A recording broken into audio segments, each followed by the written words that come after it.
अल्लाह ने बदर में तुम्हारी मदद की, तुम जीत गए। वलक़द नसरकुमुल्लाहु बिबदरिन व अंतुम अज़िल्ला, अल्लाह ने बदर में तुम्हारी मदद की, तुम तो कमज़ोर थे। फिर फ़तेह मक्का नसीब हुई तो उसमें भी बेहतरीन मनसूबाबंदी नबी पाक अलैहिस्सलाम ने फरमाई, बेहतरीन हिकमत अमली हुज़ूर ने अपनाई। लेकिन हमें जो अल्लाह रसूल ने बात समझाई वो क्या है? इज़ा जाअ नस्रुल्लाह वल फ़त्ह, फरमाया जब अल्लाह की मदद आई और फतह नसीब हो गई। ये अल्लाह ने मदद फरमाई तुम्हारी, यहाँ भी फ़तेह मक्का भी अल्लाह की मदद से, जंगे बदर भी अल्लाह की मदद से। वो जो मदद है अल्लाह ताला की, जब वो हम ये करते हैं कि हम अपनी सारी ज़िंदगी सियासत की नज़र कर दें। हमारी सियासत सिर्फ मुल्क में नहीं होती, हमारी सियासत ख़ानदान में भी होती है। हम घर के अंदर भी सियासत करते हैं, हम किसी ख़ास तरीके से लोगों को अपने पीछे चलाना चाहते हैं, हम एक ख़ास उसलूब इख्तियार करते हैं कि लोग हमारे पीछे चलें। उसका नुकसान हमें ये होता है कि सियासत जो होती है ये शतरंज के हेर फेर की तरह होती है। तो इसके रात बड़ी जल्दी खुलने लग जाते हैं, पता चल जाता है कि बंदा मुखलिस नहीं था, सियासत कर रहा था, तरीके सलीके से इसने जोड़ के रखा हुआ था। हम हर जगह सियासत के बलबोते पर चीज़ों को लेकर चलना चाहते हैं, सियासतें नाकाम हो जाती हैं, सियाने सियाने लोग फेल हो जाते हैं। बचता सिर्फ वही है जिसके पीछे रब ताला की मदद शामिल हाल होती है। अपनी ज़िंदगी के अंदर हम जो कुछ भी कर रहे हैं, जिस शोबे से भी हमारा ताल्लुक़ है, आज हमने इस बात पे गौर करना है कि पहले तो ये गौर कर लें कि जो काम हम कर रहे हैं क्या वो काम ऐसा है कि उसमें अल्लाह की मदद हमें मिलेगी। अगर आप कोई माज़अल्लाह नाजायज़ काम कर रहे हैं, फेले हराम का इर्तिकाब कर रहे हैं, तो उसमें तो मदद इलाही आएगी नहीं। पहले तो ये देखें जो कर रहे हैं वो काम मदद इलाही वाला है, और अगर अल्लाह ताला की मदद वाला वो काम है फिर उस पर गौर करें कि क्या हमने मालिक से मदद का सवाल किया है, हमें मदद मुयस्सर आ रही है। वो मैंने बुज़ुर्गों से एक बात सुनी थी, वो बड़ी याद रह गई। वो फरमाया करते थे काबिलियत भी बड़ी चीज़ है लेकिन कबूलियत सबसे बड़ी चीज़ है। काबिल होना भी बड़ी बात है लेकिन ज़्यादा बड़ी बात यह है कि उसकी बारगाह में कबूल भी है कि नहीं। अपनी ज़िंदगी में अल्लाह की मदद की तरफ बढ़ें, मालिक की मदद का हुसूल इख्तियार करने की कोशिश करें, अल्लाह के साथ अपने आप को जोड़ें। अगर अल्लाह की मदद नसीब हो, ये जो हम जितना डरते रहते हैं, सहमे रहते हैं, परेशान रहते हैं, कोई क्या कर देगा, हमारे यहाँ ना हर शोबे में माज़अल्लाह एक माफिया है, इल्ला माशाअल्लाह। माफिया कहता है मेरे साथ मिलोगे तो मैं चलने दूंगा, वरना मैं नहीं चलने दूंगा, मार्केट में आ ही नहीं सकता फलाना बंदा, क्योंकि यहाँ हमारा कब्ज़ा है। और मेरे भाई फिर बहुत सारे लोग जिनकी नीयतें और इरादे बड़े अच्छे होते हैं शुरू में, वो भी उस माफिया का शिकार हो जाते हैं और उनके रंग में रंग जाते हैं। याद रखना, किसी शख्स की ब्लैकमेलिंग का कभी शिकार ना होना, कभी किसी की मीठी और मुसज्जा मुकफ़ा बातों का शिकार ना होना। कोई क्या कर सकता है अगर अल्लाह मददगार हो तो? जिसको रब करीम उठाना चाहे उसे कोई गिरा सकता है? हम ये डरे डरे सहमे सहमे परेशान परेशान फैसला करने की ताकत नहीं, मुझे चलना चाहिए कि नहीं, उठना चाहिए कि नहीं, करना चाहिए, उठ बांध कमर क्यों डरता है? फिर देखो खुदा क्या करता है।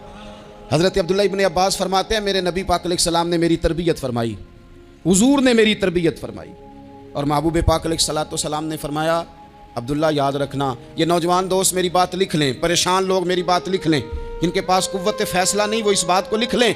हज़रत अब्दुल्लाह इब्न अब्बास फरमाते हैं मेरे नबी पाक अलैहिस्सलाम ने मुझसे फरमाया था अब्दुल्ला सुन, अगर सारी दुनिया मिल के तेरा कोई नफ़ा करना चाहे कर नहीं सकती जब तक मेरे रब की रज़ा ना हो।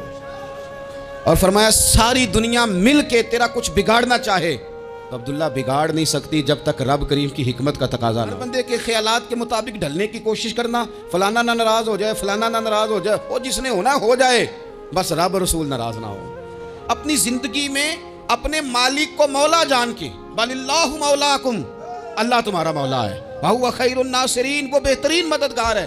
तवज्जो जब भी करें रब की जानिब करें, अपने दिल का किबला दुरुस्त रखें, सोचों के जाविये सीधे रखें। मेरे भाई मालिक जब बंदोबस्त कर देना, जब मालिक बंदोबस्त कर दे फिर ऐसा बंदोबस्त करता है कि लोगों के पास ना चारा नहीं रहता। हज़रत मरियम रज़ियल्लाहु ताला अन्हा पाकबाज थी, मस्जिद में रही थी, पर मालिक की हिकमत के तकाजे बड़े अजीब है ना। फिर जनाब मरियम को अल्लाह ताला ने बग़ैर शौहर के औलाद अता कर दी। ये बात ही ऐसी थी, वो किसी ने कहा था कि मखलूक तो फ़नकार है इस दर्जा के पल भर में, संगे दरे काबा से भी असनाम तराशे, तुम कौन हो क्या चीज़ है दागे कबाबी। लोगों ने तो मरियम पे भी इल्ज़ाम तराशे। तो लोगों ने कहा किधर से ले आई बच्चा, तेरा बाप तो ऐसा नहीं था, कहाँ से ले आई? अल्लाह करे मैं आपको समझा सकूं, ज़रा अपने आप को वहाँ खड़ा करें कि एक पाकबाज औरत, पाक बाप की बेटी, तैयब माँ की बेटी और अल्लाह के घर में परवरिश पाने वाली खातून, एक वो वक्त और एक ये वक्त कि उस औरत को कटहरे में खड़ा करके पूछा जा रहा है कि माज़अल्लाह तेरी गोद में बच्चा जायज़ नहीं है, कहाँ से लाई है। अब खुद से सफाइयाँ बंदा कितनी को दे, कितनी को वजाहतें करे। और मैंने तो अपनी ज़िंदगी में देखा है, ज़्यादा वजाहत देने वाले को भी लोग झूठा समझने लग जाते हैं। ज़्यादा वजाहत देने पर भी लोग कमज़ोरी का इजहार समझते हैं कि कमज़ोर पड़ गया। आप सुलह की कोशिश करते हैं, सामने वाला बुज़दिल समझ लेता है।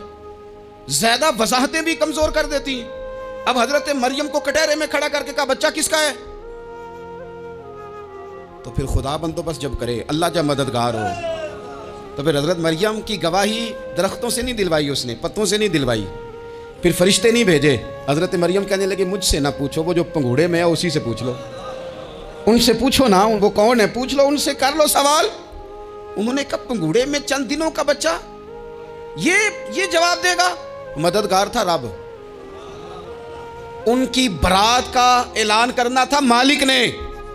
और जब मालिक ऐलान कर दे, जब मालिक तेरी सफाई देना चाहे, जब मालिक तुझे दुनिया के सामने निखारना चाहे, तो पंघूड़े में लेटे हजरत ईसा बोल के कहने लगे इन्नी अब्दुल्लाह आतानी अल किताबा, फरमाया मैं अल्लाह का बंदा हूं, रब ने मुझे किताब अता करके नबी बना के दुनिया में भेजा है।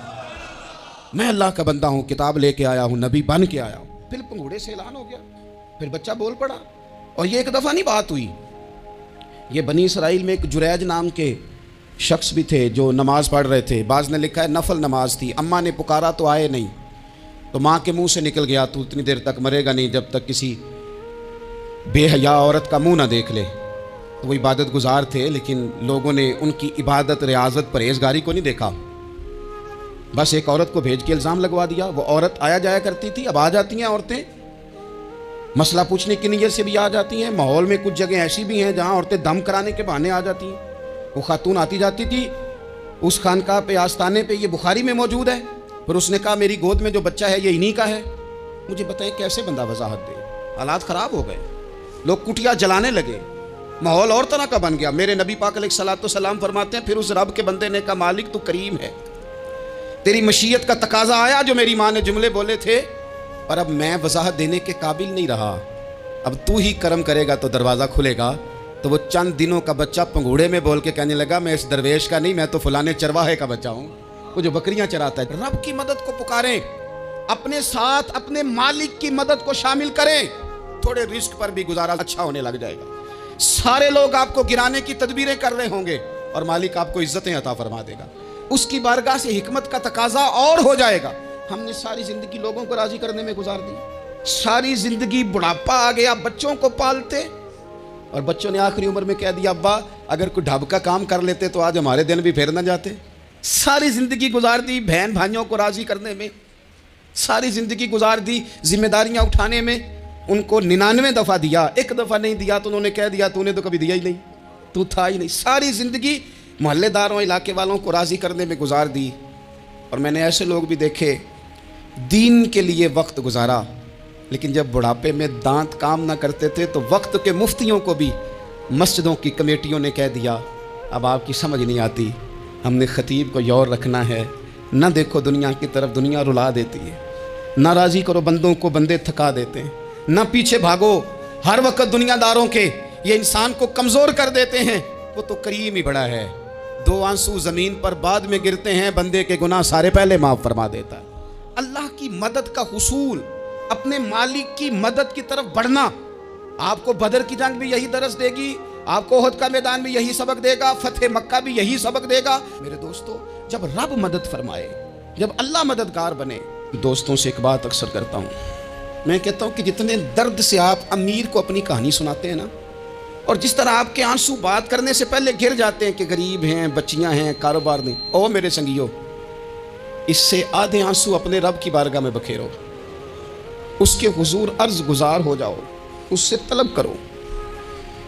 एक वक्त इंसान पर ज़िंदगी में ऐसा आता है कि उसे यूँ महसूस होता है कि मेरा साया भी तरह सा पीछे हट गया है। उसे यूँ लगता है कि मैं किसी सहारे पे हाथ डालता हूँ तो वो भाग जाता है मुझसे। लेकिन मालिक की बारगाह ऐसी अजीम बारगाह है, रब रसूल के आस्थाने इतने बड़े हैं कि आप जब वहाँ कशकोले तलब दराज करते हैं तो झोली फैलाने में देर लगती है, उनको भरने में तो कोई देर नहीं लगती। हम ना हमने अपना सोच का किबला ही दुनिया को बना लिया है। ये जो अल्लाह वालों की मदद है, ये तो है अल्लाह ही की मदद है, लेकिन ये जो सेठों की तरफ तवज्जो करना, नवाबों की तरफ तवज्जो करना, दुनियादारों की तरफ तवज्जो करना और अपना मिजाज इस तरह का बना लेना, यारो गर्दन को झुका देता है खैरात का पत्थर, जहाँ में मांगने वालों के सर कभी ऊंचे नहीं होते। और इकबाल कहते हैं, गैरत है बड़ी चीज़ जहाने तगो दो में, पहनाती है ये फ़क्र को ताजे सरदारा। मैं अर्ज़ करूँगा कि अपनी आप जब तवज्जो का किबला अल्लाह रसूल को बनाएंगे तो रब फरमाते हैं यरज़ुक़हु मिन हैसु ला यहतसिब, मैं ना तुझे वहाँ से रिस्क दूंगा जहाँ से कभी तेरा गुमान भी नहीं किया होगा, यहाँ से भी मिल सकता है, तूने सोचा भी नहीं होगा। बुखारी शरीफ में हदीस है, हज़रत जाबिर इब्न अब्दुल्लाह फरमाते हैं नबी पाक सल्लल्लाहु अलैहि वसल्लम ने ना 300 लोगों का एक लश्कर रवाना किया किसी मुहिम के लिए, किसी जिहाद के लिए। हज़रत अबू उबैदा बिन जर्राह रज़ियल्लाहु ताला अन्हु अमीर लश्कर थे। फरमाते हैं गुर्बत इतनी ज़्यादा थी, भूख इतनी ज़्यादा थी कि एक एक खजूर दिन में एक वक्त खाने को मिलती थी, और एक कुछ दिन ऐसे आए कि अब खजूर भी नहीं मिल रही। फरमाते हैं इतनी ज़्यादा भूख लगी मुजाहिदीन को, 300 बंदा पत्ते खा के गुजारा होने लगे। ये बुखारी में मौजूद है। आप फरमाते हैं कि दरिया के किनारे हमारा पड़ाव था, ठहराव था, जब भूख से निढाल हो गए ना, वह यरज़ुक़हु मिन हैसु ला यहतसिब, अल्लाह वहाँ से रोज़ी देता है, गुमान भी नहीं होता।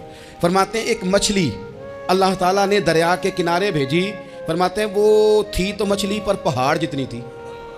बुखारी में लफ्ज़ हैं, हज़रत जाबिर इब्न अब्दुल्लाह रज़ियल्लाहु ताला अन्हु फरमाते हैं 300 आदमी 18 दिन तक उस मछली को खाते रहे, मछली ख़त्म ही नहीं हुई। मछलियाँ नहीं, मछली कहते हैं 18 दिन 300 बंदा खाता रहा, मछली ख़त्म ही नहीं हुई। और फरमाते हैं कि उसकी हड्डी निकाल के, कांटा कहेंगे आप अपनी जुबान में, कहते हैं वो निकाल के ना तो उसको खड़ा किया ना जब, तो ऊंट कजावे समेत उसके बीच से गुजर जाता था, 2 उसके कांटे जोड़े। फरमाते हैं वो उसका गोश्त हम खाते थे और उसकी चर्बी बतौर तेल के हम जिस्मों पे मलते थे, बीमारों को उससे सुकून आता था, तंदुरुस्ती शिफा होती थी। फरमाते हैं हम खाया भी हमने और कुछ लेके हम मदीने भी गए, और कुर्बान जाए नबी पाक ने भी उसमें से खाया। हमने अर्ज़ की हुजूर ये मुअम्मा क्या है, ये माजरा क्या है, तो महबूब ने फरमाया तुम्हारे पास ग़िज़ा नहीं थी, रब ने तुम्हारे लिए बंदोबस्त किया है, अल्लाह ने तुम्हें दिया है। मकान शुरू कर लिया, एक साहब ने मकान बनाने लगे, आप वो हिसाब लगा रहे हैं, कहते हैं मेरे पास इतने पैसे हैं, इतने मैंने फ़लाने दोस्त से कहना है उसने दे देने, इतने फ़लाने रिश्तेदार से कहना है उसने दे देने, इतने फ़लाने से कहना है उसने दे देने। ये सारी कापी बना के मकान शुरू कर लिया। जो रोज़ कहता था ना कोई हुक्म हो जाते दसी, सबसे पहले उसको कहा मियाँ पैसे चाहिए, वो कहता हो कल ही मुंडा टोरिया, कदे तू परसों 10 दाते लब जाने सन। ये सारे काम छोड़ के सबसे पहले 2 रखते पढ़ो, अपने रब की बारगाह में, रसूल कायनात की बारगाह में गुजारिशात और इस्तिगासे पेश करो, वहाँ से खैर तलब करो। दुनियादार क्या देंगे, क्या दे सकते हैं, क्या हैसियत होती है किसी, अल्लाह कहता है वहाँ से दूंगा। तो जो अल्लाह माल दे वो लेना चाहिए कि रिश्तेदारों का माल देखना चाहिए? जो अल्लाह दे वो लेना चाहिए कि सेठों नवाबों की जेबें देखनी चाहिए? जो अल्लाह दे वो कबूल करना चाहिए या देखना चाहिए कौन सा आदमी कहाँ पहुँच गया? छोड़ो, अपनी मट्टी पे चलने का सलीका सीखो। किसी के संग मरमर पे चलोगे तो फिसल जाओगे, फिसल जा। इस पर एक और बात अर्ज कर दूं, सही बुखारी से, मुस्लिम से एक और बात। कुछ चीज़ें ऐसी हैं जिनसे अल्लाह की मदद आती है, मदद मिलती है। एक चीज़ उनमें से ऐसी है जिससे बहुत मदद नाजिल होती है, वो है कि जब रब आपको देना तो फिर आप भी उसके रास्ते में दें, फिर मदद आती है, फिर और आता है। बुखारी मुस्लिम में हदीस है, ये ज़्यादा ही तवज्जो तलब अमर है, इस पर आप गौर करेंगे। हज़रत अबू हुरैरा फरमाते हैं कि नबी पाक अलैहिस्सलाम ने फरमाया, एक शख्स ने बादलों के अंदर से आवाज़ सुनी कि फ़लाँ आदमी का खेत और बाग खुश्क हो गया है, वहाँ बरसो और उसके खेत को सैराब करो। तो बड़ा हैरान हुआ कि बादल से आवाज़ आ रही। फिर उसने देखा कि एक पहाड़ी पर बारिश हुई, वो बादल वहाँ बरसा, फिर नालियों से होता हुआ पानी एक तरफ चला। तो जिसने आवाज़ सुनी थी, हुजूर बयान कर रहे हैं, वो भी पीछे पीछे चला कि पानी किधर जा रहा है। उसने जाके देखा कि एक मकाम पे एक बाग को वो पानी लग रहा है और एक आदमी वो पानी लगा रहा है। उसने उससे पूछा तेरा नाम क्या है? उसने कहा क्यों? कहने लगा बता ना। उसने नाम बताया तो कहने लगा यही तो वो नाम है जो मैंने बादलों के अंदर से सुना है कि फलां के खेत को पानी दे दो। उसने कहा यार तू क्या अमल करता है कि स्पेशल तेरे लिए बारिश बरसे? ये बुखारी पढ़ रहा हूँ, सियासता से हदीस सर्च कर रहा हूँ। उससे पूछा तू क्या काम करता है कि जनाब अल्लाह तबारक व तआला का हुक्म करम आया कि ख़ास तेरे लिए पानी बरसे और तेरे खेत को सैराब करे? तो उसने कहा छोटा जिम्मेदार हूँ, पर जब फसल उगती है तो 3 हिस्से करता हूँ। एक हिस्सा अपने बाल बच्चों पे, बहन भाइयों पे खर्च करता हूँ, एक हिस्सा पूरा, और एक हिस्सा दोबारा काश्तकारी पे लगाता हूँ, और तीसरा हिस्सा खालिस मैंने मिस्कीनों, यतीमों और गरीबों के लिए रखा हुआ है। वो जो तीसरा हिस्सा, अल्लाह करे आप समझें, वो रब के बंदों पे तीसरा हिस्सा खर्च करता है ना, तो करीम मालिक ने फरमाया जहाँ से गरीब का हिस्सा जाता है वो खेत खुश्क नहीं रहना चाहिए। वो जहाँ से मिस्कीन रोटी खाते हैं वो खुश्क ना रहे। जहाँ से यतीमों को कुछ आता है कहीं उसकी फसल रह ना जाए।